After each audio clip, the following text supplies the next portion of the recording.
हैदराबाद लोकसभा हल्का हमेशा से ही अवाम और सियासी जमातों की तवज्जो का मरकज रहा है।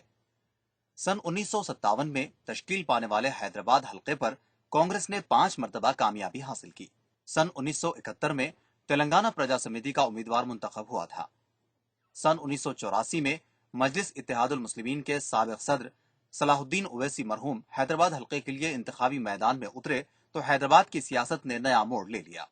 आंध्र प्रदेश का दारुल हुकूमत होने की वजह से हैदराबाद की नशिस्त पर कौमी जमातों की खास दिलचस्पी रही। सुल्तान सलाहुद्दीन ओवैसी सन 1984 में पहली मरतबा हैदराबाद हल्के से मुंतखब हुए। 1984 के बाद से सुल्तान सलाहुद्दीन ओवैसी ने कभी पीछे मुड़कर नहीं देखा। सलाहुद्दीन ओवैसी 1984 से 1999 तक मुसलसल 6 मरतबा कामयाब हुए। हैदराबाद की नशिस्त को मजलिस के कब्जे से छीनने के लिए कौमी लीडर भी इंतखाबी मैदान में उतरे। बीजेपी ने कभी वेंकैया नायडू को आजमाया तो कभी बदमबाल रेड्डी मैदान में उतरे, लेकिन सलाहुद्दीन ओवैसी के मुकाबिल सब हार गए। 1996 में अमानुल्लाह खान मरहूम का इनकलाब भी असेंबली हल्कों तक महदूद था। सलाहुद्दीन ओवैसी ने सन 2004 में अपने फर्जंद असदुद्दीन ओवैसी को हैदराबाद से इंतखाबी मैदान में उतारा।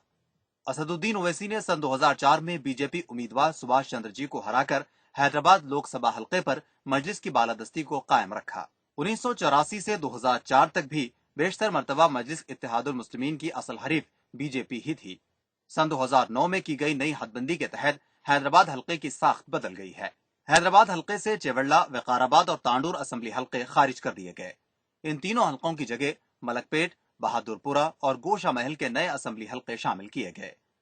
हल्कों के रद्दोबदल की वजह से हैदराबाद हल्के में अक़लियती वोटों की तादाद में इजाफा हुआ और अक्सरियती फिरके के वोट कम हो गए। अक़लियती फिरके के वोटों की तादाद में इजाफे के बाद मजलिस का मुकाबला बीजेपी से होगा या फिर जाहिद अली खान से। मजलिस के मोतमदे उमूमी अहमद पाशा कादरी का कहना है कि मजलिस की असल हरीफ बीजेपी ही है। हमारे मुकाबले के लिए बीजेपी से हमारा मुकाबला रहेगा और हमेशा से यहाँ पर बीजेपी से मुकाबला था और आने वाले इलेक्शन में भी बीजेपी से हमारा मुकाबला है और उसके बावजूद भी हम भारी अक्सरियत से कामयाबी हासिल करेंगे। अक्सरियती वोटों की तादाद में कमी के बावजूद बीजेपी ने हैदराबाद से अभी भी उम्मीद का दामन नहीं छोड़ा। बीजेपी लीडरों का दावा है कि डेमोक्रेटिक फ्रंट के उम्मीदवार जाहिद अली खान मुस्लिम वोट तकसीम करेंगे और बीजेपी अक्सरियती वोटों की भारी पोलिंग की मदद से कामयाबी हासिल कर लेगी। बीजेपी कभी भी हैदराबाद में बहुत ज्यादा स्ट्रांग थी। ये भी बात सही है कि मुस्लिम्स के वोट ये सेगमेंट चेंज करने की वजह से बढ़ गए हैं।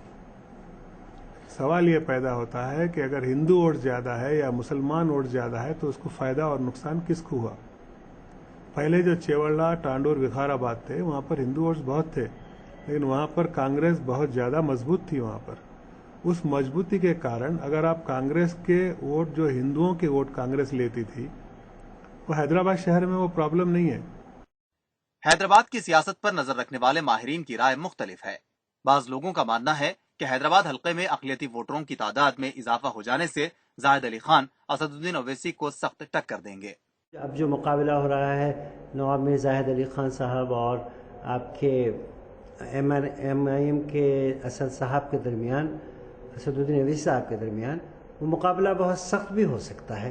ये it can be anybody's game, इसमें कोई भी जीत सकता है, कोई भी हार सकता है। लेकिन ये कि मुस्लिम वोट इन दोनों उम्मीदवारों के किस्मत के फैसले में कलीदी और अहम रोल अदा करेंगे, इस हकीकत से इनकार नहीं किया जा सकता। अब कौन उम्मीदवार ज़्यादा वोट लेता है ये तो जनाब कहना काबिल-ए-ज़ौक़ बात होगी और गलत भी होगा। एक सख्त मुकाबला ज़रूर हो रहा है। इस मरतबा MIM जैसी जमात भी बहुत ज़्यादा चौकस हो गई है, एहतियात बरत रहे हैं जो उनको बरतना चाहिए। जहाँ तक हैदराबादी पार्लिमानी हल्के का ताल्लुक़ है, डिलिमिटेशन के बाद इसमें मुस्लिम उम्मीदवार खासतौर पर मजलिस इत्तेहादुल मुस्लिमीन की कामयाबी के इम्कान बहुत ज़्यादा रोशन हो गए हैं, क्योंकि चेवड़ला वगैरह के इलाके अब इसमें शामिल नहीं हैं। वरना पहले जो गैर मुस्लिम वोटर हुआ करते थे उनसे मजलिस को ख़तरा हुआ करता था। आज बहादुरपुरा और मलकपेट असेंबली हल्के शामिल हो जाने के बाद मजलिस इत्तेहादुल मुस्लिमीन की कामयाबी के इम्कान बहुत ज़्यादा रोशन है। हैदराबाद से कांग्रेस भी दावेदार है। कांग्रेस पार्टी के जो प्रोग्राम रहे हैं अक़लियतों के ताल्लुक़ से, उससे जो है अक़लियत के ऊपर अक़लियत काफ़ी हद तक हमारे साथ है कांग्रेस के, میں سمجھتا ہوں کہ پہلی بار ایسا ہو رہا ہے کہ جو ہے گورنمنٹ کے خلاف کوئی اینٹی انکمبنسی نہیں ہے، اور آزاد ہندوستان میں یہ پہلا واقعہ تھا آندھرا پردیش کا جہاں پہ کہ مسلمان کو راست فائدہ ہوا ہے گورنمنٹ کے اسکیمز اور پروگرام سے. تو ان چیزوں کو مد نظر رکھتے ہوئے ہم سمجھتے ہیں کہ کانگریس خود جو ہے ایک طاقتور امیدوار ہے حیدرآباد حلقے کے لیے.